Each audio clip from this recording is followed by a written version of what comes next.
Hunting consumes my life. I think about it even when hunting season is nowhere near.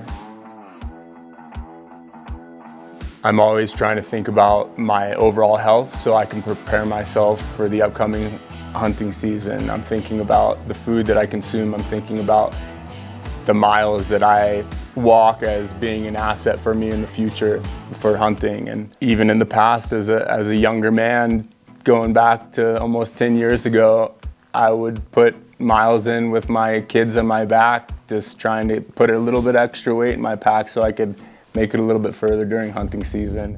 He's in grass, like down somewhere.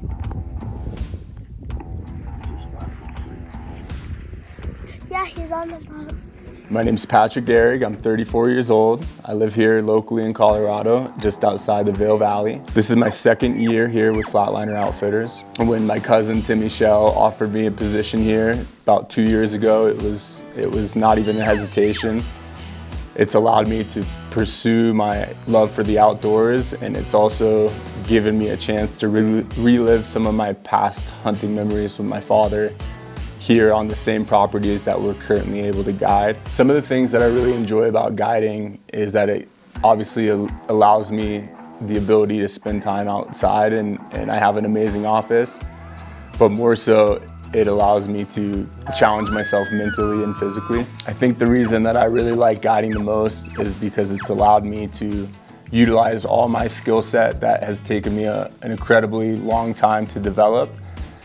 But I can have a guest come and either hunt or fish with me, and I'm able to utilize all my skill sets to have them gain success. And that's a good feeling. That is a rewarding work when your hard work pays off for somebody else. We tried to get down below us to get our wind.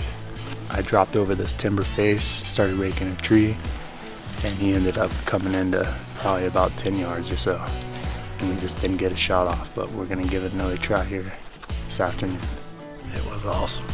He did all the calling and he came right in. I just couldn't get a shot off. But it was cool hunt. So I know Bill for about 15 years. We have a mutual friend, Raphael Fozzi, who is also an avid hunter. Our friend Raphael Fozzi used to own a camper, an old dilapidated camper called the Swiss Coco. Raphael pulled the trailer out into a well-known turkey spot that we like to hunt, and he invited Bill, and so it was me, Bill, and Rafi, and we just kind of hit the nail on the head there. We all had a successful turkey hunt, and from there our relationship transitioned to spending a lot of time archery elk hunting and finding success together and having some really good hunts, and as you know, if you're watching this, nothing can really create a bond in a relationship like hunting with your friends. I think probably the most iconic hunt that I can remember in my mind is hunting just around the corner here in Phippsburg with my father 25 years ago about. I was standing on a scrub oak ridge with my father up above this dry pond, and my dad nudged me and he said, "Hey, do you hear those sticks breaking down in the bottom?" And we watched a group of about 40 elk come up this dry park into this dry pond, and the bull was in the very last position, and I got to watch my dad harvest this bull at probably 4 or 5 years of age, and watch the whole process of him going down, gutting it, putting that thing in an old Chevy pickup truck.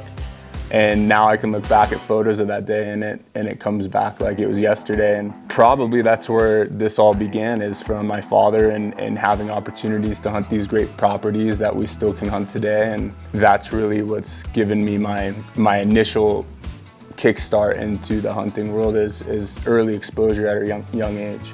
So Patrick has been my cousin my whole life. He's always been my older cousin. I can remember as a kid going to his parents' house in Evergreen, and he lined me and my brother up with paintball guns and shot us. And that was the first time I think I'd ever been outside with Patrick. So the first time I ever got to hang out with him, he had a gun in his hand. It wasn't a firearm, but it was a paintball gun, and it hurt, and he was good with it. So I think that kind of led him into, being a natural hunter. He started out with his dad and my dad. They were good friends, and we've been hunting with the Rossies our whole lives. Our grandfathers met their father in Mass, and there's a whole story behind it. But Patrick came to work for us last year with good success, He has a history of hunting the property and he's family, so it made sense for him to be my first hire I ever hired. So Patrick, for years, had been sending me pictures of these giant elk sheds and selfies with his daughter in his backpack. And he would spend all his time that he had free walking around the timber looking for elk sign, elk sheds, deer sign, deer. And he was just good at it. You could tell because the pictures were good. And it's truly dedication when you put your daughter in a backpack and carry her 12 miles with her sleeping on your shoulder, and you could just tell his heart was in it. Seeing all of that made me feel like Patrick would be a good addition. Since he's been here, all the clients love him. He's cool when he needs to be, but he'll also run your butt across a meadow in about a second. So bring your hiking shoes because he'll put them to use.